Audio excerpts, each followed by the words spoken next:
आज मुद्दा कुछ ऐसा है जिसको लेकर पूरे देश में चिंता है और इसीलिए हमने सोचा कि आज युवाओं के सामने इस पर बहस हो, क्योंकि कहते हैं ना कि मजहब नहीं सिखाता आपस में बैर रखना, लेकिन जब मजहब पूछकर पॉइंट ब्लैंक रेंज पर पत्नी के सामने उसके पति को गोली मारी जाए तो क्या आतंक का मजहब होता है?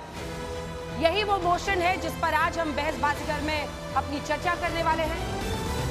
हमारे साथ आज युवा यहाँ पर मौजूद हैं। तालियां आप सभी के लिए, क्योंकि यही वो हमारे सबसे बड़े स्टार्स हैं जो आज इस कार्यक्रम में हमारे साथ शामिल हो रहे हैं। सबसे पहले एक बार फिर से आपको नियम बता दें, पक्ष और विपक्ष में मोशन के बोलने के लिए दोनों ही तरफ से तीन वक्ता होंगे, 3 जजेस होंगे। हर वक्ता को 2 मिनट का समय मिलेगा और वो एक दूसरे के खिलाफ बोल सकते हैं और लास्ट में एक रिबटल राउंड भी होगा। हम युवाओं के सवाल भी लेंगे, लेकिन लाल गमछे में जो लोग हैं वो ये मानते हैं कि आतंक का मजहब होता है, वहीं नीले गमछे के साथ जो लोग हैं वो ये मानते हैं कि आतंक का कोई मजहब नहीं होता है। और मेरे साथ जो ये होनहार सफेद गमछे वाले लोग हैं वो कोई राय नहीं रखते इस पर। फिर से सोच लीजिए, कोई राय नहीं है इस पर, ठीक है। तो अब बहस में ये जिम्मेदारी होगी वक्ताओं को, अगर वो अपनी तरफ खींच लेते हैं, अगर पक्ष में बोलने वाले मुमकिन है यहां से नीले गमछे वालों को अपनी तरफ अगर लाना चाहते हैं लाल गमछे में, तो आपके पास ये ऑप्शन होगा, आप अपना गमछा रखकर सफेद या लाल रंग का गमछा लेकर यहां पर आकर बैठ सकते हैं। वैसे ही आप पर भी अगर उधर के वक्ताओं ने आपको कन्विंस कर दिया कि आतंक का कोई मजहब नहीं होता है तो आप इधर जा सकते हैं। सफेद वालों के लिए दोनों तरफ का रास्ता खुला है। तो सबसे पहले तालियों के साथ स्वागत कीजिए हमारे तीनों जजेस का। फॉर्मर डीजीपी उत्तर प्रदेश विक्रम सिंह साहब हमारे साथ जुड़ रहे हैं, शाहिद सिद्दीकी साहब वरिष्ठ पत्रकार, और कमलेश जी हमारे साथ जुड़ रहे हैं जिन्हें आप 3 ताल के ताऊ के तौर पर भी जाने जाते हैं। और ये तीनों जजेस अपनी अपनी क्या राय रखते हैं ये तो खैर हम जानेंगे ही, लेकिन इसी के साथ वक्ताओं को वो तैयार है डीजीपी साहब? अंजना जी मुबारक हो, हमेशा की तरह बिल्कुल तैयार हूँ अचूक तर्क के साथ। आप पहली बार आ रहे हैं शो में, तो आप तैयार हैं? बिल्कुल तैयार हूँ, बहुत मजेदार शो लग रहा है, बहुत मुख्तलिफ लग रहा है आम शो से। Thank you. जय हो। क्या बात है। तो आइए जय हो और जय हिंद के साथ इस कार्यक्रम की शुरुआत करते हैं और अब मंच पर आमंत्रित करते हैं दोनों पक्षों की तरफ से पहले वक्ताओं को। तो सोशल मीडिया पर अगर प्रति घंटे या प्रति आधे घंटे, प्रति 10 मिनट कोई ट्वीट डालता हो सबसे ज्यादा, तो ऐसे बीजेपी के प्रवक्ताओं में से एक शहजाद पूनावाला, जिनको आप बहुत आक्रामक अंदाज में देखते हैं, वो बीजेपी का पक्ष रखेंगे। स्वागत है अजय उपाध्याय जी। भाव करे गंभीर, यही उनके बारे में कहा जा सकता है। तालियों के साथ आप दोनों का बहुत बहुत स्वागत है। पेशे से वकील लेकिन असदुद्दीन अवैसी की पार्टी के प्रवक्ता वारिस पठान साहब का तालियों के साथ स्वागत कीजिए। और सत्य प्रकाश मिश्रा जी, नीतीश कुमार की पार्टी जेडीयू के वो वक्ता भी हैं, नेता भी हैं। तालियों के साथ आप दोनों का बहुत बहुत अभिनंदन। अब इन्हें डिफेंड करना है अपने अपने मोशन को और इन पर दारोमदार होगा कि कैसे ज्यादा से ज्यादा लोगों को वो अपने खेमे में ला सके। और अब स्वागत करते हैं अपने अगले 2 वक्ताओं का। मनोज काका जी, समाजवादी पार्टी के राष्ट्रीय प्रवक्ता, तालियों के साथ स्वागत है। और सुबूही खान, तालियों के साथ स्वागत है आपका। एक्टिविस्ट है, अपने अंदाज में अपनी राय रखती हैं, बच्चों में जोश है, आपके सवाल भी होंगे। तो 2 नेता इनमें से भी आज उभरेंगे जो पक्ष और विपक्ष में अपनी बात को रखेंगे। लेकिन आइए अब इस मोशन पर बहस की शुरुआत करते हैं। आतंक का मजहब होता है? पहले दोनों आप लोग बात कर लीजिए आपस में अगर कोई कंफ्यूजन है, वरना मेरी तरफ से तो साफ ही दिख रहा है। मुझे लगता है कि शहजाद पूनावाला इधर से आएंगे और अजय उपाध्याय जी हमारे से आप लोग बात कर लीजिए, जिसको तीनों में बात कर लीजिए। अजय उपाध्याय जी आना चाहते हैं, उनको आने दीजिए। आइए मिस्टर उपाध्याय, तालियों के साथ दोनों का बहुत बहुत स्वागत। बहसबाजीगर की हम शुरुआत कर रहे हैं और अभी से डिशुम शुरू हो गया है। आपने देखा अजय जी थोड़े शांत हैं, लेकिन जब बोलने लगते हैं तो बहुत जोरदार बोलते हैं, लेकिन बाकी दोनों खड़े हो गए थे। तो आप समझिए कि इस बहसबाजीगर में हर कोई किस अंदाज में अपने मोशन को डिफेंड करने के लिए तैयार है। और अब सबसे पहले मोशन के पक्ष में शहजाद पूनावाला जी, आपका समय 2 मिनट का शुरू होता है अब।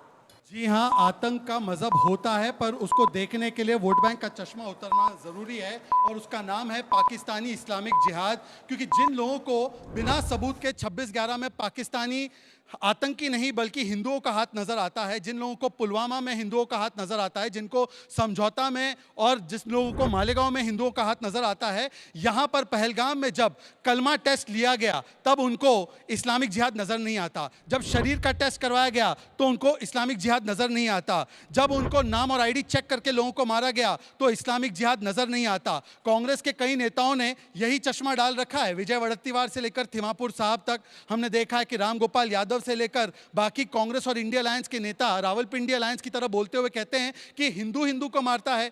कहां टारगेटिंग हुई धर्म को देखकर? तो क्या मंजुनाथ जी की बीवी झूठ बोल रही थी? लेफ्टिनेंट नरवाल की बीवी झूठ बोल रही थी? शैलेश जी का बेटा झूठ बोल रहा था? कब तक ये इस्लामिक जिहाद पर सेकुलरिज्म की लीपापोती होगी? आज तो ओवैसी साहब भी मान गए कि हां, मजहब देखकर चुन चुनकर मारा गया, परंतु इन लोगों को बताइए, यूनाइटेड नेशंस की स्टडी है, 30,000 आतंकी हमले हुए हैं 9/11 के बाद, जिसमें इस्लामिक जिहादी आतंकियों का हाथ था। क्या पारसी जिहादी ग्रुप्स ने यह किया है? क्या क्रिश्चियन जिहादी ग्रुप्स ने किया है? जो प्रतिबंधित संगठन है उनका नाम क्या है? आइसिस, इस्लामिक स्टेट, अल कायदा है, उनका नाम है लश्कर ए तैयबा, जैश ए मोहम्मद। मुझे 5 पारसी ग्रुप्स के नाम बता दो, 5 क्रिश्चियन ग्रुप्स के नाम बता दो, 5 हिंदू आतंकी ग्रुप्स के नाम बता दो जिनकी इस प्रकार की जो कार्यगुजारी हो। और मैं पूछना चाहता हूं कि अगर आतंकवाद का कोई धर्म नहीं होता, आतंकवाद का मजहब नहीं होता, तो क्यों याकूब के नमाज जनाजे पर लोग जाते हैं पर एपीजे अब्दुल कलाम के नमाज जनाजे पर कोई नहीं जाता? यह भी सवाल पूछना होगा। अगर आतंकवाद का धर्म नहीं होता, मजहब नहीं होता, तो जब प्रॉफिट मोहम्मद सल्लल्लाहु अलैहि वसल्लम के नाम पर, जब इस्लाम पाक के नाम पर लश्कर ए तैयबा और जैश ए मोहम्मद जैसे नाम रखे जाते हैं, तो एक आदमी यहां पर बैठा हुआ फतवा जारी नहीं करता। और आखिरी में आंखें मूंदने से या पटका आंखों पे डालने से, मैंने तो देखे लाल और ब्लू दोनों पहना हुआ है, उससे काम नहीं होगा। सोए हुए आदमी को तो जगाया जा सकता है, पर सेकुलरिज्म की हफीम सूंघने वाले व्यक्ति को नहीं जगाया जा सकता। समय समाप्त हुआ। ये चश्मा बहुत खास है और मुआयने के लिए अगर जजेस को चाहिए हाथ में तो मैं आपके पास पहुंचा दूंगी, लेकिन अगले वक्ता को पहले सुन लेते हैं। ये देखिए, शहजाद जी ने जाके दे दिया। बहुत खास चश्मा बनाया गया है। चलिए, अब अगले वक्ता का समय शुरू हो रहा है। तो कांग्रेस पार्टी का पक्ष रखने के लिए मोशन के खिलाफ अब बोलेंगे अजय उपाध्याय जी, और आपका 2 मिनट का समय शुरू होता है अब। भारत माता की, हिंदुस्तान जिंदाबाद, पाकिस्तान मुर्दाबाद। दोस्तों, अभी यहां चर्चाएं हो रही है कि आतंकवादियों का भी कोई मजहब होता है। मैं इसी आज तक के 2 उदाहरण देना चाहता हूं। अमित शाह जी का एक उदाहरण है। अमित शाह ने खुद आज तक पे चला है, आतंकवाद का कोई धर्म नहीं होता है, वह इंसानियत के खिलाफ होता है। तो क्या अमित शाह जी भाजपा के प्रवक्ता से अलग बात बोल रहे थे, या भाजपा का प्रवक्ता जो है वाकई ब्लैक चश्मा लगा रखा है? दूसरी बात, ये रविशंकर प्रसाद जी का एक यहाँ पे है, एक कोट किया हुआ है। वो कहते हैं कि आतंकवाद का कोई धर्म नहीं होता, सियासत के लिए और वोट बैंक के लिए इसको धर्म के चश्मे से देखा जाता है। चश्मा उतार लीजिए, पहली बात। दूसरी बात, सबने देखा पहलगाम में जिन कायराना हरकत हुई, जिस तरह पाकिस्तानियों ने आकर के यह प्रायोजित किया था और हमारे देश पर एक तरह से हमला करने का प्रयास किया था, वो अपने आप में सबसे बड़ा इस देश का कुकृत्य काम पाकिस्तानियों ने किया और उसकी सजा उसको मिलेगी। हम सब एक साथ हैं। आवाज दो, हम एक हैं। आवाज दो, हम एक हैं। इस देश के धर्म के नाम पे नहीं, जाति और संप्रदाय के नाम पे नहीं, क्षेत्र के नाम पे नहीं, हम इस देश के संविधान के नाम पे हम सब एक हैं, एक थे और एक रहेंगे। जिन पाकिस्तानियों ने इस देश में धर्म के नाम पे इस देश को बांटने की एक नापाक कोशिश की, उन्माद फैलाने की बात की, धर्म के नाम पे जो गोलियां चली वो धर्म के नाम पे नहीं, इस देश में बेमनस फैलाने की बात थी, ये तरह से कहीं ना कहीं धार्मिक उन्माद फैलाने की बात थी। उसको हम सब ने मिल करके एकजुटता दिखा करके और उसको, उसके मंसूबे को नकाब कर दिया, उसके नकाब को हमने उसके मुखौटे को उठा करके फेंक दिया।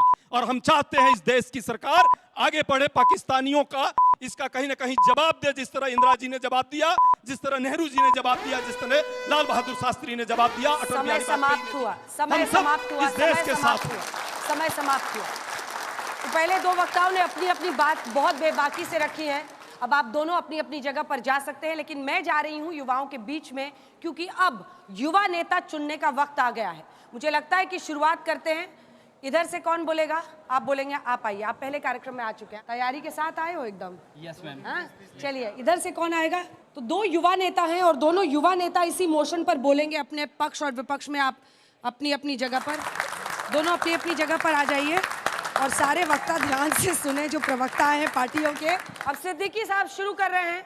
आपका 1 मिनट का समय युवा नेता जी शुरू होता है अब।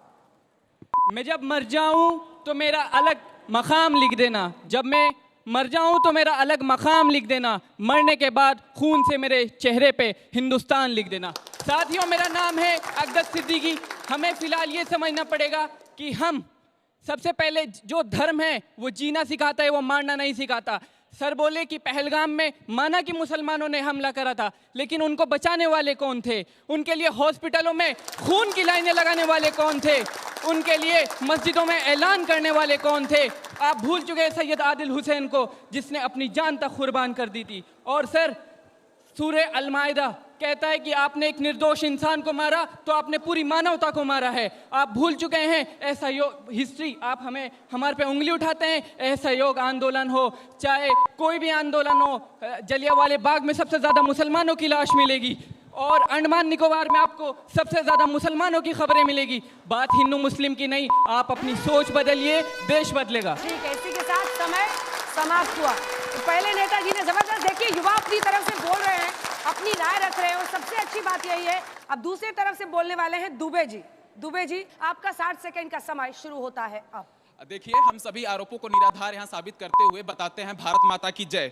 हम हितवचन तूने नहीं माना, मैत्री का मूल्य तूने नहीं पहचाना, ले अब मैं जाता हूँ, अंतिम संकल्प सुनाता हूँ, याचना नहीं अब ऋण होगा। मोदी जी ने साफ कह दिया है कि खून और पानी एक साथ नहीं बह सकता है। हम पानी दें, आप खून बहाएं। देश में जब गरीबी भूखमरी हो और आप अपने आराध्य, अपने सुप्रीम को बचाने के लिए मानवता की क्षति पहुंचाते हैं ना यार, तब पता चलता है कि आप आतंकवाद के चोले में रंग चुके हैं। आतंकवाद इतना आज देश आगे बढ़ाने के, जहां हम कहां आगे बढ़ रहे हैं, और देश में कुछ रहने वाले जो जयचंद हैं वो किसी भी पंथ समुदाय से आ सकते हैं, वो देश को बर्बाद करने के लगे हुए हैं। आज गृह मंत्री भी साबित कर दिए कि हम नक्सलवाद को भी खत्म करेंगे, आतंकवाद को भी खत्म कर देंगे। वह दिन जल्द आ जाएगा जब हम आतंकवाद और धार्मिक ढांचे से हटा देंगे। अब बात रह गई इसकी कि कौन आतंकवाद है। एक समुदाय को नहीं टारगेट कर सकते हैं हम, उन्हें जो चुन चुन के जाति आईडी देख के धर्म मारते हैं, भूखमरी रहने के बाद अपने ईश्वर को बचाने के लिए मानवता का क्षति पहुंचाते हैं, वो है आतंकवाद। समय समाप्त हुआ। आप दोनों का बहुत बहुत धन्यवाद। अब आप दोनों युवा नेता अपनी अपनी जगह जा सकते हैं, बैठ जाइए। तालियां बजाइए भाई इनके लिए, बहुत अच्छा। अब इसी के साथ हम अपने अगले राउंड में जा रहे हैं, जिसमें अगले 2 वक्त आएंगे। लेकिन उससे पहले अगर आप में से कोई भी जो ऑडियंस में यहां पर बैठा हुआ है वो किसी की बात से कन्विंस हुआ है, अपने गमछे का रंग बदलना चाहता है, तो आपके लिए अभी वक्त है। आइए, किधर जाना है आपको? ठीक है, तो आप नीले वाले गमछे को पहन लीजिए और सफेद को आराम से। ये तो समझ नहीं आ रहा है। इधर भी जा रहे हैं, लाल गमछा लेके भी 3 लोग जा रहे हैं। चलो हाथ उठाइए जल्दी से कि जितने लोग बदल के आए हैं। 1 2 3 4 5 6 7। तो अभी मामला बराबर बराबर का है पहले 2 वक्ताओं में। तो पहले राउंड में तालियों के साथ आप सभी का बहुत बहुत अभिनंदन। और अब अगले 2 स्पीकर्स जो हैं उनको हम बुलाना चाहेंगे। आइए, आप इधर आ जाइए, वारिस पठान साहब और सत्य प्रकाश मिश्रा जी। आपका 2 मिनट शुरू होता है अब। ये बहुत बड़ा पेंच है कि आज तक ने डिबेट शुरू किया है और दुनिया में भी डिबेट है कि क्या आतंक का कोई धर्म है। हो सकता है आतंक का कोई धर्म नहीं हो, लेकिन ऐसा कोई आतंकवादी नहीं जिसने धर्म का चादर नहीं ओढ़ा हो। वो उससे पहले कभी नहीं मिला। जब WTC सेंटर उड़ाया गया था, 9/11 हुआ था, ग्लासगो में जब बम ब्लास्ट हुआ, वो सारे आतंकवादी एक ही झंडे को लेकर के आगे बढ़ रहे थे और उनका नारा था जिहाद। मुझे नहीं मालूम ये किस धर्म से निकलता है, क्योंकि मेरे धर्म की तो परिभाषा है यतो धर्मस् ततो जया। महाभारत में 13 बार इसका विवरण है। भगवान कृष्ण ने इसका संदेश दिया कि धर्म तो रक्षा करता है, धर्म कभी किसी को मारता नहीं। लेकिन ये कौन से लोग हैं जो किसी धर्म की चादर ओढ़ करके उन लोगों को मारा जो पहलगाम में थे।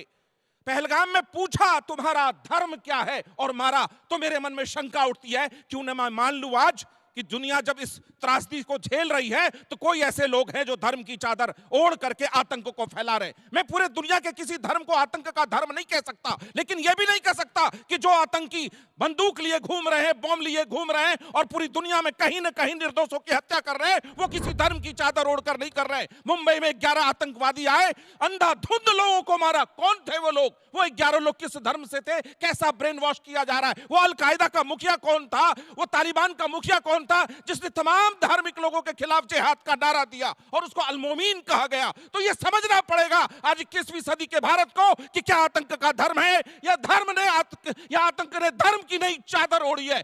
मैं कोल्ड वॉर के बाद एक पॉइंट आया था, क्लैश ऑफ सिविलाइजेशन, आप लोग पढ़िएगा।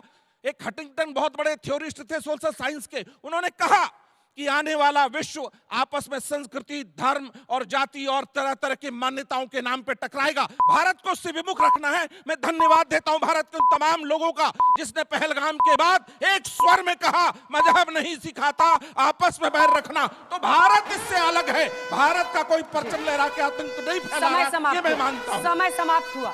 बहुत अच्छा। और अब आपकी बारी है वारिस पठान साहब। वारिस पठान जी, AIMIM के प्रवक्ता, आपका 2 मिनट का समय शुरू होता है। आप देखिए, आतंकवाद है। कोई धर्म नहीं सिखाता कि किसी निहत्थे बेगुनाह बेकसूर को जाकर उसके बीवी बच्चों के सामने आप गोली मार दो, भून के रख दो। ये दरिंदे होते हैं, इनको तो ऐसी सजा मिलनी चाहिए कि आने वाली इनकी नस्लें तबाह हो जाए, इनकी नस्लों को सबक मिले। अब पहलगाम की मैं बात कर रहा हूँ, पहलगाम के अंदर क्या हुआ? आतंकवादी की मंशा समझना बहुत जरूरी है इस वक्त के ऊपर। आतंकवादी के मंसूबे क्या थे? उन्होंने जाकर वहां पर पूछा तेरा धर्म क्या है, तेरा नाम क्या है, किन की पैंट उतार कर देखा, उसके बाद में उनको गोली मार दिया। तो उनका मकसद, मंसूबा एक ही था कि वो किसी भी तरह चाहते थे कि हमारे भारत देश के अंदर हिंदू मुसलमान के बीच में नफरत पैदा हो। और वो उस चीज के अंदर कुछ हद तक कामयाब होते दिख रहे हैं मुझे, क्योंकि हमारे देश के अंदर भी कुछ ऐसे लोग हैं जो उनकी भाषा बोल रहे हैं। मैं महाराष्ट्र की बात करूंगा, वहां के एक मंत्री जाते हैं और बोलते हैं कि अब हम भी जाएंगे मुसलमानों की दुकानों के ऊपर और पूछेंगे अगर हनुमान चालीसा नहीं आता तेरे को, हम उसको मारेंगे। कलकत्ता के अंदर एक लेडी डॉक्टर ने एक मुसलमान महिला जो प्रेग्नेंट थी उसका इलाज करने से इनकार कर दिया। कि आज ही समझ लीजिए, जो लेफ्टिनेंट नरवाल थे उनकी बीवी ने आकर सबके सामने कहा कि आप इसको मुसलमानों के खिलाफ, आप इसको कश्मीरियों के खिलाफ मुद्दा मत बनाइए, हमको जो आतंकवादी थे उनका खात्मा करना है। हम तो चाहते हैं कि आतंकवाद, उनके आका, उनके सरगना जहां कहीं भी छुपे हो, पाकिस्तान में हो, चलिए जाकर हम उनका खात्मा करते हैं। और याद रखिए, हम तो एक वो इंसान लोग हैं जिन्होंने आजादी की जंग आजादी से लेकर अब तक शहीद हुए, अपनी जानें गंवाई। आज मैं आपके माध्यम से लोगों को कहता हूं, अगर सरहद के ऊपर जरूरत पड़ गई, अगर इन नस्तनाबूद करना है आतंकवादियों को, तो ये वारिस पठान हमारी सेनाओं के साथ खड़ा हुआ मिलेगा, आपको कांधे से कांधा मिलाएगा। और आतंकवाद के सरगना को, पाकिस्तान को खत्म करने के लिए पहली पहल हम करेंगे, क्योंकि सरफरोशी की तमन्ना अब हमारे दिल में, देखना है जोर कितना बाजू है कातिल में, हम बोल रहे। लेकिन हम चाहते हैं कि हमारे देश के अंदर भी अमन शांति बनी रहे। हम नहीं चाहते कि इस तरह का माहौल क्रिएट हो जाए यहाँ पर भी हमारे देश के अंदर। देखिए, जब मीटिंग हुई थी वहां पर, ऑल पार्टी मीटिंग, वहां भी कहा गया था कि यहाँ पर कुछ मिस्टेक हुई है। अगर मिस्टेक हुई है, अगर लोग डेमोक्रेसी के अंदर सरकार को घेरते हैं तो क्यों उनके ऊपर FIR होता है? 3 महिलाओं के ऊपर आपने FIR कर दिए, बताइए क्या डेमोक्रेसी की हत्या नहीं है? हम चाहते हैं कि सबको समय समाप्त हुआ। जजेस की तरफ से कोई भी सवाल हो, आप तीनों में से इनसे पूछ सकते हैं किसी भी वक्त। मुबारक हो, आपने बहुत उम्दा बात फरमाई। मैं एक वाक्य कह रहा हूं, आप इससे कितने % सहमत हूं? अब यह तो चरमपंथी रहेगा या मैं रहूंगा, अब दोनों नहीं रहेंगे। आप इससे सहमत हैं या असहमत हैं? मैं चाहता हूं कि मेरा देश का संविधान रहे, देश में सुकून, शांति, पीस बनी रहे और मेरे देश में मोहब्बत का वातावरण बना रहे। हमको नफरत के बाजार में मोहब्बत की दुकान खोलना है साहब। विक्रम साहब, मैं आपकी हमेशा इज्जत करता हूं, लेकिन ये मौका वो नहीं है एक दूसरे के ऊपर आरोप प्रत्यारोप लगाए। ये मौका है कि 140 जनता जब एक साथ आके खड़ी हो चुकी है आतंकवाद का सफाया करने के लिए, तो हमको सरकार का साथ देना चाहिए। हमारे पार्टी सदस्य ने भी कहा कि हम तो खड़े सरकार के साथ कांधे से कांधा मिलाकर। यही सवाल मैं आपसे करता हूं सत्य प्रकाश जी। अब या तो हम रहेंगे, चरमपंथी रहेगा, दोनों ने बातों को बिना घुमाए सीधे मुद्दे पे आके जवाब दें। मैं सीधा कहूंगा कि भगवान कृष्ण ने गीता के 11वें अध्याय में 33वें श्लोक में कहा, तस्मात् मुष्तिष्ठ यशो लभस्य जित्वा शत्रुन भुक्ष राज्यम समृद्धम मैं वैति निहिता पूर्वमेव निमित्त मात्रम भव सव्यसाचिन। जाओ, युद्ध करो और अपनी जनता का रक्षा करो, अपने राज्य को समृद्ध करो। ये हमारे धर्म का विवेचना है। भारत में बहुत मोहब्बत है, लेकिन वो मोहब्बत, उसकी दुकान, उसके इंसानों की जब तक रक्षा करने के लिए देश खड़ा नहीं होता, तब तक ये मोहब्बत चलेगी नहीं। वो नफरत फैला रहे हैं और आप उसमें बीच, आप ये वारिस साहब क्यों नहीं स्वीकार करते कि पाकिस्तान की चरमपंथी ताकत, ओसामा बिन लादेन की चरमपंथी ताकत, जिसने हमारे रूपीन कत्याल को IC 814 में मारा, वहां भी मारा था, ये आतंकवाद भारत कब तक झेलेगा? आप ये क्यों नहीं स्वीकार करते कि आतंकवाद ने धर्म का चादर ओढ़ा है? मैं मानता हूं कि पूरा धर्म आतंकवाद नहीं है, मैं मानता हूं कि दुनिया की सारी सभ्यता को आतंकवाद के डेफिनेशन में नहीं लाया जा सकता। अमेरिका ने भी 9/11 के बाद यही कहा, लेकिन इतना तो स्वीकार करिए, धर्म के नाम पर मारे गए लोग, इतना स्वीकार करिए वो किसी धर्म का झंडा उठा करके AK-47 लेकर घूम रहे थे और हमारे लोगों को मारा, पूरा देश मरमहात है। मैं आपकी मोहब्बत का सम्मान करता हूं, इस देश में मोहब्बत कायम रहेगा, लेकिन उसमें नफरतों के बीच फैलाने वाले लोगों को कुचलने की जब तक आपकी मंशा पूरी दिल से नहीं होगी, ये मोहब्बत बहुत दिन तक नहीं चल सकती। इस डिबेट में ये जो धुआंधार डिबेट है, इस बार मुझे लगा कि धुआं कम है और धार बहुत ज्यादा है। मैं बहुत खुश था, पर अब जो है धुआं भी उठने लगा है। मेरा सवाल ये नहीं है, मैं चूंकि मोशन ये है कि क्या आतंक का कोई धर्म होता है, उसमें शहजाद बहुत स्पेसिफिक थे, उन्होंने इस्लाम नहीं कहा, इस्लामिक जिहाद कहा। और मिश्रा जी ने भी धर्म की चादर ओढ़कर जो आतंकी थे, वो उन्होंने ये नहीं कहा कि वो धर्म, ऑब्वियसली धर्म के नाम का दुरुपयोग कर रहे हैं लोग। तो जब आप लोग डिफेंड करें तो फिर आप इस्लाम को क्यों डिफेंड कर रहे हैं? मैं ये समझता हूं कि दुनिया को सबसे बड़ा खतरा किसी एक मजहब से नहीं है, बल्कि जो एक्सट्रीमिज्म है उससे खतरा है। एक्सट्रीमिस्ट चाहे हिंदू हो चाहे मुसलमान हो, किसी भी धर्म का हो, वो खतरा है। और ये जो एक्सट्रीमिस्ट मुसलमान हैं, ये दूसरों से ज्यादा खुद मुसलमानों के लिए खतरा है। अलकायदा ने मुसलमान ज्यादा मारे हैं। जो ये ISS थी, इसने मुसलमानों को मारा, मुसलमानों ने इनसे लड़ा है, मुसलमानों ने इन्हें शिकस्त दी है, इन्हें हराया है। तो ये कहना कि किसी एक धर्म होगा किसी, और जो ये आपने कहा कि ये जो पाकिस्तान से आए मुसलमान, पाकिस्तान से मुसलमान नहीं आए, ये पाकिस्तानी आतंकवादी थे, मुसलमान नहीं थे। क्योंकि जब इधर से लड़ने वाले थे, कारगिल जो हुआ, कारगिल में 580 मरने वालों में 52 मुसलमान थे।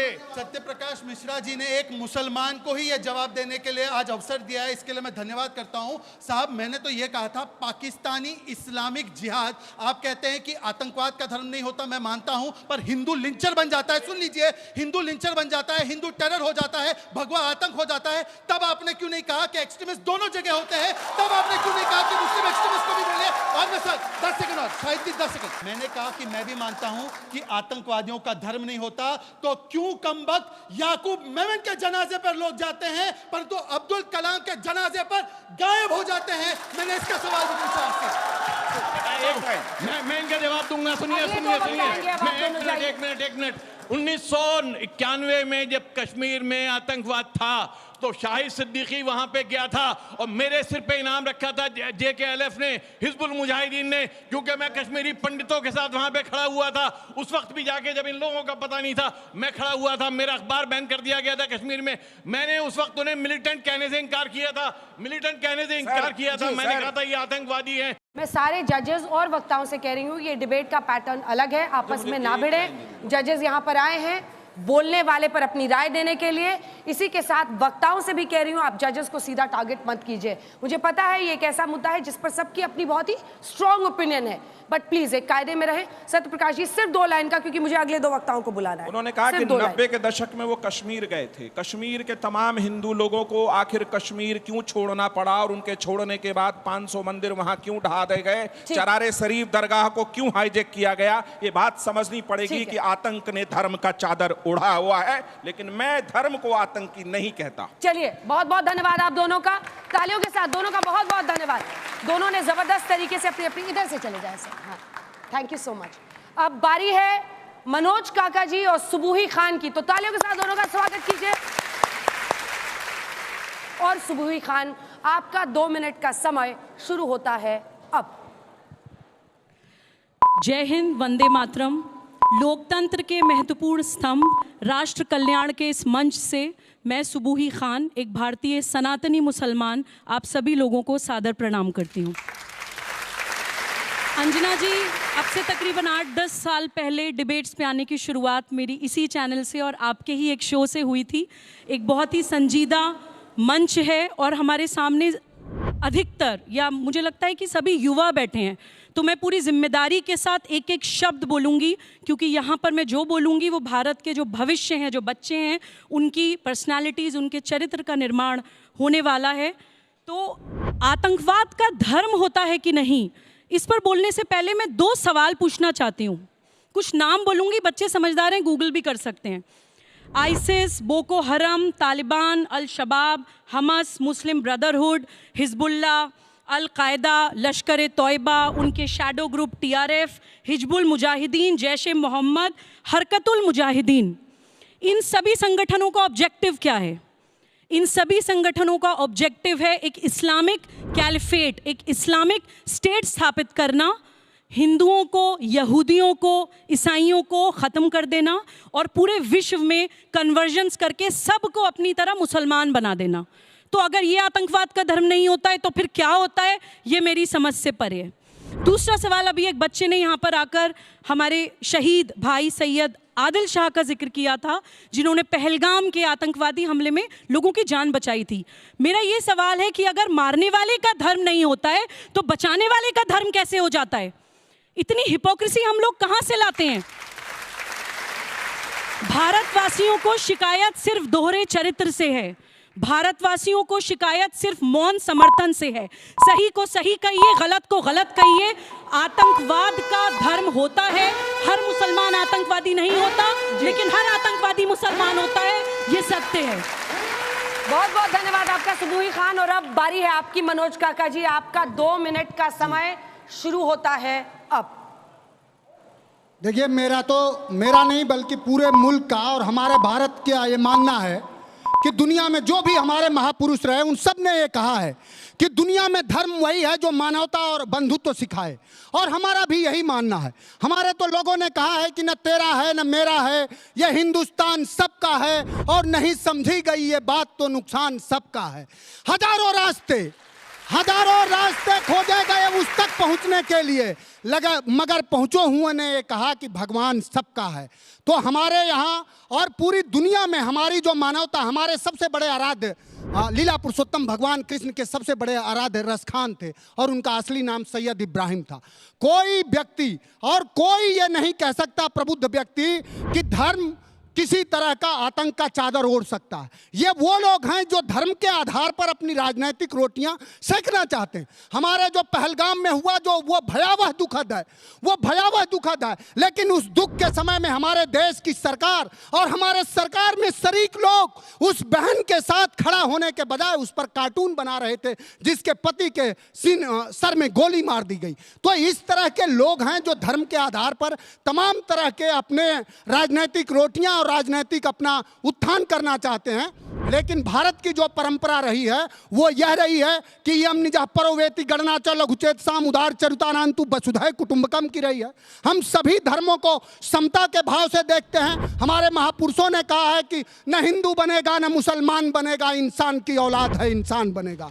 तो हम और समाजवादी पार्टी के लोग इसी में भरोसा करते हैं। और हमें आदिल हुसैन भी, हमारा एक घुड़सवार भी शहीद हुआ, और वहाँ तमाम कश्मीरियों ने अपने तमाम कारोबार खोल दिए, फ्री कर दिए हमारे लोगों के लिए। उनका कौन मजहब था? जो पर्यटक गए थे उनका कौन मजहब था? लेकिन हमारे मजहब के ही विमानन कंपनियों को लोगों ने 10,000 के टिकट को 40,000 कर दिया। तो जो भी मानव होगा वो धर्म देख के न्याय नहीं करेगा, वो मानवता इंसानियत देख के। समय समाप्त हुआ। तालियों के साथ सभी वक्ताओं का बहुत बहुत अभिनंदन। जजेस, कोई भी सवाल अगर आपको पूछना है तो आप पूछिए। अंजना जी, आपकी अनुमति से सुबूही जी और मनोज काका, आपके बहुत ओजस्वी वक्तव्य के बाद मैं ये पूछूंगा सुबूही जी से। आपने कहा कि आतंकवादियों का कोई धर्म नहीं होता है, ये बड़ा लोकप्रिय है। ऑल आइज ऑन रफा, याद है आपको? और वही जो मंडल था आज बिल्कुल शांत है। दूसरी चीज, आखिर उनका मजहब क्या है जो ये नारा दे रहे हैं आतंकवाद का कोई धर्म नहीं? उनका धर्म क्या, तरफ से प्रकाश डाल दे जरा। बहुत बहुत धन्यवाद। बड़ा अच्छा आपने सवाल पूछा है, क्योंकि यहाँ पर बात सिर्फ सही और गलत की है। आज हम सब लोग देख रहे हैं कि बहुत सारे मुसलमान ऐसे हैं जो सड़कों पर उतरे हुए हैं, पहलगाम अटैक को कंडेम कर रहे हैं और कह रहे हैं कि नॉट इन आवर नेम, हमारे मज़हब के नाम पर ये नहीं होना चाहिए। अभी मैंने देखा आपकी एक टीम में तकरीबन एक टीम में 3 में से 2 पैनलिस्ट मुस्लिम हैं। ये देखकर मुझे 4 लाइनें याद आती हैं। दयारे हिंद में बसते हैं ऐसे राम अब भी, दयारे हिंद में बसते हैं ऐसे राम अब भी, जो छोड़ सकते हैं गद्दी भरत के नाम अब भी। लेकिन भरत भी तो हो अपने फर्ज से होशियार, लेकिन भरत भी तो हो अपने फर्ज से होशियार, पड़ जाए जो वक्त तो हो जाए भाइयों पे निसार। ये एक पुरानी मसल तुमने भी सुनी होगी कि एक हाथ से ताली कभी नहीं बजती। न मुस्लिमों से न इस्लाम से अदावत है, हमें तो बस वतन के दुश्मनों से नफरत है। मुनाफिकों के लिए नो के खार है भारत, जो दिल हो साफ तो फूलों का हार है भारत। इसी बात के साथ मैं अपनी बात को पूरा करती हूँ। वाह कमलेश जी ताऊ। आतंकवादियों का धर्म होता है, आतंकवाद का कोई धर्म नहीं होता। धर्म के नाम पर लोग आतंकवाद करते हैं, पर जब बात यहाँ पर, मैं डिबेट की क्वालिटी में जाऊंगा, मुझे डिबेट को जज करना है, मुझे टॉपिक को नहीं करना। तो जब आप आतंकवादियों को डिफेंड नहीं करते पर इस्लाम को और मुसलमानों को डिफेंड करने लगते हैं, तो आप उनसे बहुत अलग नहीं है जो मुसलमानों को और इस्लाम को कटघरे में खड़ा करते हैं। इस बात का ध्यान डिबेट करते हुए हमेशा रखना चाहिए।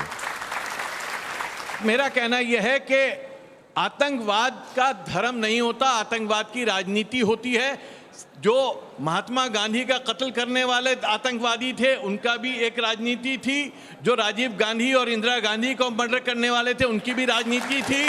जो श्रीलंका में आतंकवादी एलटीटी थे, उनका धर्म नहीं था, उनकी राजनीति थी। जो आयरलैंड में जो आतंकवाद हुआ, उसकी एक राजनीति थी। तो हर दौर में राजनीति होती है और अपनी अपनी राजनीति रही है। आप दोनों का बहुत बहुत धन्यवाद। और जो पहले दो वक्ता थे वो अपनी अपनी जगह संभाल सकते हैं, क्योंकि आपके पास 60 सेकंड्स का रिबटल टाइम होगा। आइए काका जी, 60 सेकंड्स का रिबटल टाइम होगा, जिसके बाद वक्त होगी वोटिंग की। क्यूआर कोड जो आप अपने स्क्रीन पर देख रहे हैं, उसको आप स्कैन करके आप भी अपना वोट अभी से ही डाल सकते हैं। तो जितने दर्शक आज तक के देश भर में देख रहे हैं, वोटिंग शुरू कर दीजिए घर में। आप लोग इंतजार कीजिए, जो लोग स्टूडियो में हैं थोड़ा सा इंतजार कीजिए। 60 सेकंड्स आपका समय शुरू होता है अब। मैंने अपने शुरुआती वक्तव्य में साफ कहा था कि पाकिस्तानी इस्लामिक जिहाद को हम मानते हैं कि ये आतंकवाद का मजहब है, और यहाँ पर बैठे कुछ लोगों ने पाकिस्तान परस्ती का ऐसा चश्मा लगाया है कि पाकिस्तान मुर्दाबाद के नारे लगाते हैं, पर जो इनके नेता कहते हैं पाकिस्तान पर सॉफ्ट हो जाओ, पाकिस्तान जिम्मेदार नहीं है, पाकिस्तान से बातचीत करो, उनसे ये नारा लगवाओ। एक भी वक्तव्य नहीं आया पाकिस्तान को कंडेम करते हुए, और पाकिस्तानी जिहादियों को बोला तो यहाँ के मुसलमानों को और इस्लाम को दोष देने लगे। यही तो हम इनसे कहते हैं कि मुसलमानों को पाकिस्तान के जिहाद का दोष मत दीजिए। और यहां पर वारिस पठान हिंदू मुस्लिम की बात कर रहे हैं। भाई एक बार उन्होंने गणपति बाप्पा मौर्य बोला था, पार्टी से फतवा जारी हो गया था। जिनकी पार्टी के नाम में मुस्लिमीन है, वो दूसरों को हिंदू मुस्लिम का पाठ पढ़ा रहे हैं। यहां पर शाहिद सिद्दीकी साहब का, उन्होंने बोला कि मैं मुसलमान था, मैं कश्मीर गया 1990 में, तो मुसलमान थे तो उन मस्जिदों में जाते जहां पर रलीफ सलीफ गलीफ के नारे लगे। कहा गया कश्मीरी हिंदुओं से कि या तो अपनी महिलाओं को छोड़ो या तो उनका बलात्कार होगा। तब आपने क्यों नहीं जाकर जमात में और वहां की मस्जिदों में जाकर कहा कि ये इस्लाम के खिलाफ है? ये सवाल अतुल जी, अजय जी, आपका 60 सेकंड का समय शुरू होता है अब। वैसे आजकल वारिस जी JSR कहते हैं, पूरा कहने से बचते हैं, फिर कोई फतवा ना आ जाए। अजय जी, आपका 60 सेकंड का समय शुरू होता है। देखिए, पाकिस्तान मुर्दाबाद कहने पर इनको कितनी तकलीफ हो रही है। ये है सियासत। ये चाहते हैं इस देश में सियासत हो। और पाकिस्तानी क्या चाहते थे? पाकिस्तानी चाहते थे इस देश में नफरत फैले, हिंदू मुस्लिम का ध्रुवीकरण हो, इस देश पे बेमनस्ता फैलाना पाकिस्तानी आतंकवादी चाहते थे। और वही काम इस देश के कुछ ये टूल किट वाले भाजपाई चाहते हैं। भाजपा के लोगों ने भी यही काम किया, हिंदू हिंदू हिंदू। कुछ मीडिया के वर्ग के लोगों ने भी यही काम किया, जबकि सच्चाई है पाकिस्तान हमारा दुश्मन है, वो दुश्मन देश है, उस पर अटैक चाहते हैं। हमारे नेता राहुल गांधी जी ने, मल्लिकार्जुन खड़गे जी ने, सबने कहा कि पाकिस्तान पर आक्रमण करो, प्रहार करो, 26 लोगों के बदले 26,000 लोगों का सिर लेकर आओ। क्या है हिम्मत? हम साथ हैं आपके, पूरा देश आपके साथ है, लेकिन आप पाकिस्तान मुर्दाबाद करने में आपको दिक्कत हो रही है। ये आपकी कलई खुल रही है, ये आपका पोल खुल रहा है। सच्चाई है, देश जो है पाकिस्तान को जवाब देना चाहता है, और आप भारत के लोगों। समय समाप्त हुआ। इन दोनों से कोई सवाल आप लोगों का नहीं, फिर ये रिबट ले जाऊंगा। ये डिबेट के रूल्स है, डिबेट के रूल्स है। कोई सवाल इन दोनों वक्ताओं से? छोटा और दोनों आपसे भी वक्ताओं से मेरा रिक्वेस्ट है, वन लाइनर छोटे है कि अब भारत कुर्बानी मांग रहा है, वचनम किम दरिद्रता, बातों से नहीं। अब आप क्या करेंगे शहजाद साहब, इस पे प्रकाश डालिए। देखिए विक्रम जी ऐसा है कि जब हमने उरी के बाद सर्जिकल स्ट्राइक किया, पुलवामा के बाद बालाकोट एयर स्ट्राइक किया, तो इन लोगों ने सेना से सबूत मांगे और पाकिस्तान मुर्दाबाद कोई मुसलमान कहने से नहीं कतराता है। डी के हरिप्रसाद ने बोला पाकिस्तान बीजेपी का दुश्मन हो सकता है, हमारा नहीं। तारिक कर्रा ने बोला कि बातचीत कीजिए। इनके सिद्धरामैया पाकिस्तान के हेडलाइंस में छपने लगे कि पाकिस्तान पर कार्रवाई मत कीजिए, बोलिए क्या कार्रवाई करेंगे। अगली बार किसी मुसलमान से मत कहना कि हम पाकिस्तान मुर्दाबाद नहीं कहते। मेरे बाप दादाओं ने पाकिस्तान और जिन्ना को लात मारकर भगाया था इस देश से। आप लोगों की नियत पर शक होता है जब कहते हैं कि पाकिस्तान के साथ गलवैया करो। 26/11 के बाद मोस्ट फेवर्ड नेशन दिया, हमने मुंह तोड़ जवाब दिया पाकिस्तान को। बताइए, पूछ लीजिएगा। नहीं, मैं दोनों, मेरा सवाल नहीं है, मेरा कहना सिर्फ इतना है कि बहुत अच्छा डिबेट रहा और डिबेट का सब्जेक्ट बहुत अच्छा था। आप लोग राजनीतिक प्रवक्ता हैं तो राजनीति करेंगे इसकी भी अपेक्षा थी, पर मैं आपके गले की नसों के लिए दुआएं नहीं करना चाहता हूं।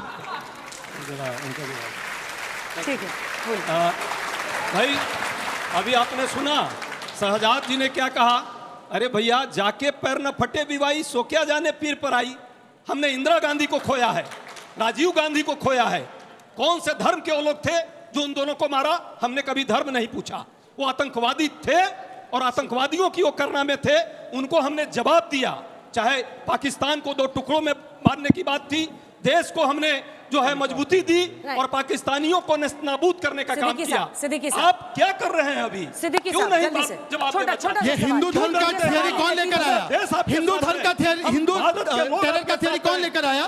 हिंदू आतंक किसने लाया? चिदम्बरम ने लाया, इनके नेताओं ने लाया, दिग्विजय सिंह ने लाया, हिंदू राष्ट्रवाद आर.के. सिंह ने किया, जो आपके साथ मंत्री रहे।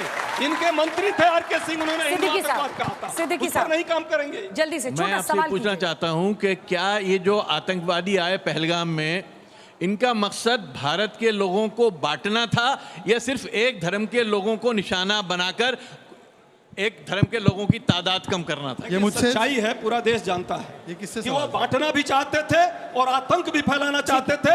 और कश्मीर के लोगों के साथ जो है उनका रोटी का जो सवाल है उस पर भी प्रश्न लगाना चाहते थे। वो नाकामयाब हो गए और पूरा देश एक साथ खड़ा रहा। ये देश हिंदुस्तान सबका है, सबका रहेगा, सबके साथ खड़ा होगा, इनके तरह नहीं। मार्क्स कटेगा, जो ज्यादा बोलेगा टाइम के बाद भी बोलेगा उसके मार्क्स कटेंगे। यही तरीका है इनको रोकने का। मेरा सवाल शहजाद जी आपसे, आप सरकार के प्रवक्ता हैं, जैसा कि आप ये कह रहे हैं कि आतंकवाद का कोई धर्म नहीं होता है, तो मैं ये जानना चाहूंगा सरकार नाथूराम गोडसे को कब आतंकवादी डिक्लेयर करेगी एक लेटर जारी करके? तो अब चाहिए इस सरकार से डिक्लेयर कराना आतंकवादी। वाह, जवाब दे दूं इसका? नहीं, अब एक साथ प्लीज, आप लोग बोलते हैं फिर रुकते नहीं है। 1-2 और जल्दी से। यहाँ से कोई सवाल नहीं, किसी को नहीं? आप लोगों को मोक्ष मिल चुका है एकदम जीवन में, परम सुख परम आनंद। एक सवाल लूंगी मैं, एक। मेरा नाम हिमांक द्विवेदी है और मैं अभी जामिया मिलिया इस्लामिया में पढ़ रहा हूँ। तो मैं वहाँ पर देखता हूँ कि सभी लोग एक जैसे रह रहे हैं और सभी धर्मों ने मिलकर के इसका कंडेम किया था।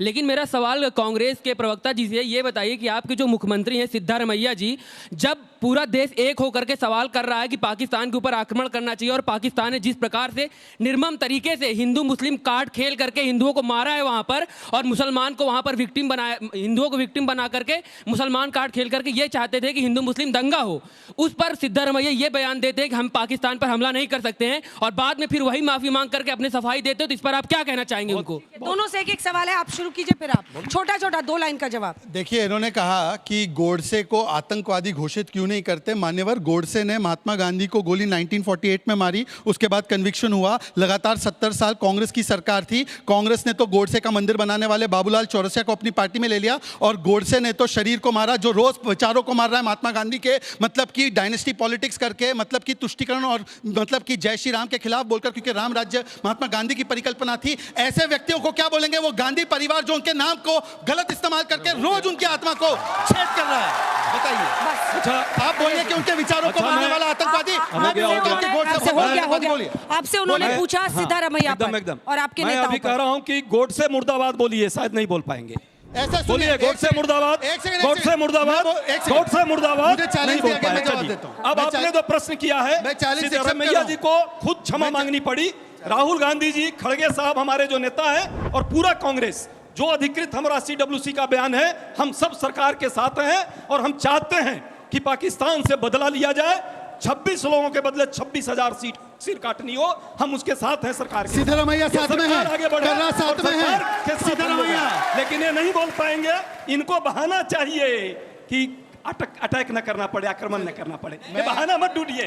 कांग्रेस नहीं, पूरा देश की सुरक्षा से देश की सुरक्षा से जुड़ा हुआ बड़ा मुद्दा है। अटैक न करें, ये सब इसको हल्का मत बनाइए। कम से कम ऐसे वक्त पर सबको एक साथ देश में रहना चाहिए। एक सेकंड। अब वो वक्त है जब हम सब न सिर्फ श्रद्धांजलि दें उन लोगों को जिनकी जान गई है, पर भारत के साथ भी खड़े रहे, और यही करना। आप दोनों जाइए अपनी अपनी जगह पर। वोटिंग का टाइम आ गया है। फिर से अपने जजेस से भी कहेंगे, आप आपस में बात कर लीजिए। आपको बहस बाजीगर चुनना है। मन नहीं भरा? ठीक है, एक सेकंड, आराम से। तब तक आप दोनों आ जाइए और 30 सेकंड का टाइम। सत्य प्रकाश जी, आपका शुरू होता है। देखिए, जब घाव का इलाज करना हो तो आपको घाव ढूंढना पड़ेगा, किस नाम पे है, इन्फेक्शन कौन सा है, कौन सा वायरस उसको पकड़ा हुआ है, कौन सी दवाई से मारना पड़ेगा उसे। ये जो लोग हैं जो घाव को देख तो रहे हैं, लेकिन उसके जो बैक्टीरिया और वायरस फैला हुआ है, जिसने मैं पहले भी कहा कि धर्म की चादर ओढ़ के फैला है, अगर उस पर इन्फिनाइट नहीं डालेंगे, उस पर आप जो भी वैक्सीनेशन प्रोग्राम नहीं करेंगे और अगर जरूरत पड़ा तो उसको काटेंगे नहीं पूरी तरह से, तो आप ये लड़ाई हार जाएंगे। आपको स्वीकार करना पड़ेगा कि आप 30 सेकंड्स। आपको भी वारिस जी 30 सेकंड्स। आपका समय शुरू होता है अब। देखिए, शहजाद पूनावाला ने बहुत चिल्ला के बात की। मैं इनसे ज़्यादा आवाज़ से बात कर सकता हूँ, इनसे ज़्यादा बेहतर एक्टिंग कर सकता हूँ मैं, लेकिन यहाँ पे अपना एक्टिंग का टैलेंट दिखाने नहीं आया हूँ। मैं एक सीरियस टॉपिक के ऊपर बात करने आया हूँ। बिना किसी को क्लीन चिट दिए मैं बताना चाहता हूँ कि हिंदू मुसलमान करने की ज़रूरत नहीं है। वो कौन से धर्म के थे जिन्होंने महात्मा गांधी को मारा? वो कौन से धर्म के लोग थे जिन्होंने इंदिरा गांधी का कत्ल कर दिया? वो कौन से धर्म के लोग थे जिन्होंने राजीव गांधी का कत्ल कर दिया? इसीलिए आतंकवाद होता है, उसको धर्म जाति इससे नहीं जोड़ना चाहिए। आज पूरा देश एक साथ जब मिलकर खड़ा है तो आप क्यों तोड़ना चाहते हो? नरवल जी की वाइफ ने, लेफ्टिनेंट नरवल जिनका कत्ल हो गया, उनकी वाइफ ने कहा कि मुसलमान और कश्मीरियों के बारे में पूरा बोलना छोड़ दीजिए। एक्स्ट्रा बोलेगा उसका मार्क्स काटिएगा, ये मेरी तरफ से आपको गुजारिश है। चलिए अगले 2 वक्ता जो है जल्दी से आ जाइए। देखिए, नेताओं के लिए कहा जाता है कि कम बोले घाव करे गंभीर। मतलब आप इतनी धारदार बात बोलिए कि 30 सेकंड में पूरी हो जाए, वरना आपको तो 4 घंटे भी दे देंगे तो आप बोलते रहिएगा। काका जी, आप ही से शुरू कर लेते हैं। 30 सेकंड रुकिए। टाइम शुरू होता है अब। देखिए, एक बीजेपी के साथी ने कहा कि बहुत गंभीर विषय पे बात हो रही है कि कौन पाकिस्तान परस्ती कर रहा है।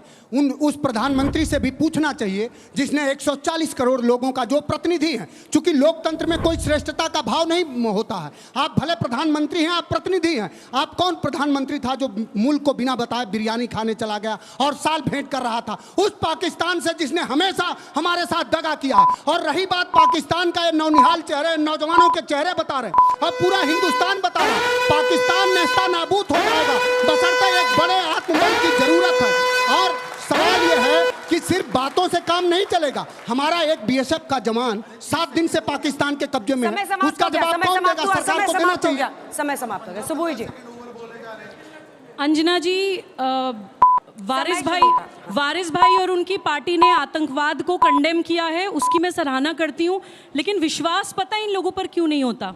क्योंकि ये आतंकवाद को तो कंडेम कर देते हैं, रातों रात नहीं बन जाता है कोई भी मुसलमान बच्चा आतंकवादी। आतंकवादी बनाने से पहले उसको सेपरेटिस्ट बनाया जाता है कि उसकी शिक्षा अलग है, उसके कानून अलग हैं, उसकी न्याय प्रणाली अलग है। वहाँ पर ये सॉल्यूशन नहीं चाहते हैं। अगर आप चाहते हैं मुसलमान जाके बॉर्डर पे लड़े तो उसको मदरसा छुटवा के मेन स्ट्रीम एजुकेशन जुड़वाइए। अगर आप चाहते हैं कि मुसलमान लड़की भारत की प्रधानमंत्री बने तो ट्रिपल तलाक, मिस्यार, निकाह, बहुविवाह से उसको छुट्टी दिलाइए। समय समाप्त हुआ। बहुत अच्छा, सभी ने बहुत अच्छा बोला। तालियां बजा दीजिए एक बार सबके लिए। सबने अपना आप खोल लिया। आप लोग अपनी जगह पर चले जाइए। और अब हम जजेस की तरफ जाएंगे। जजेस हमें बताएंगे कि उनकी नज़र में। काका जी ने धीरे से झुक के एक बार नमस्ते भी कर दिया।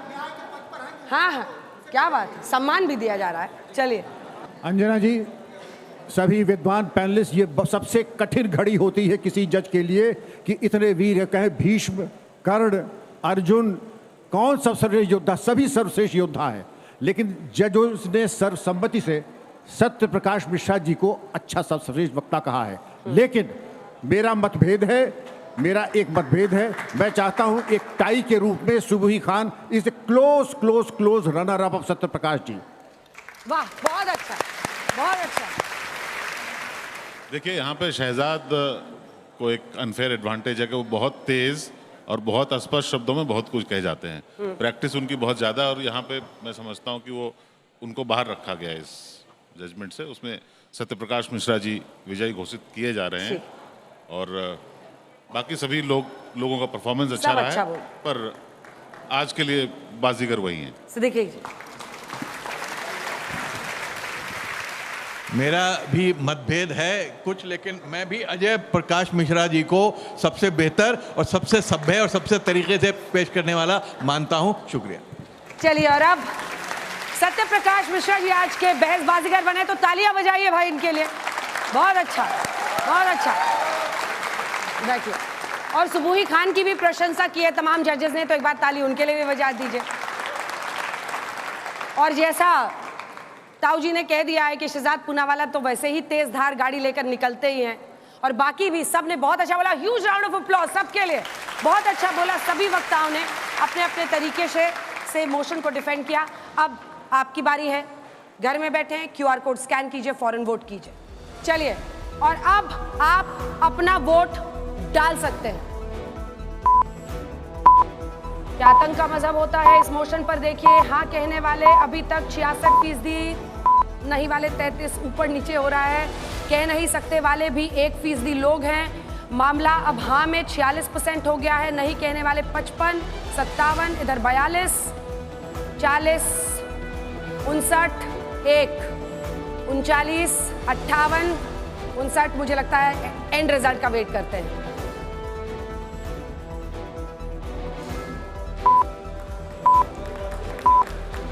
सबका वोट डल गया? कोई ऐसा है जो वोट नहीं डाल पाया है?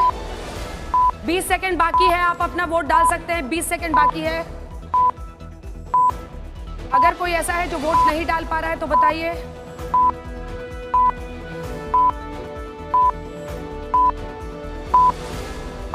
Five seconds, 5, 4, 3, 2, 1। और इसी के साथ क्या आतंक का मजहब होता है, यहाँ पर बैठी जनता ने अपना वर्डिक्ट दे दिया। उनके मुताबिक 60% लोग यहाँ मानते हैं कि आतंक का कोई मजहब नहीं होता है, वहीं लगभग 40% ये मानते हैं कि हाँ, आतंक का मजहब होता है। तालियों के साथ आज के बहस बाजीगर में आप सभी का बहुत बहुत अभिनंदन हमारे साथ जुड़ने के लिए। लेकिन ऐसे ही गंभीर विषयों पर बहस के इस नए तरीके के साथ हम आपके सामने हर सप्ताह आते रहेंगे। देश दुनिया की बाकी खबरों के लिए देखते रहिए आज तक। जजेस का खास धन्यवाद, तालियां सबके लिए। आप देखते रहिए आज तक।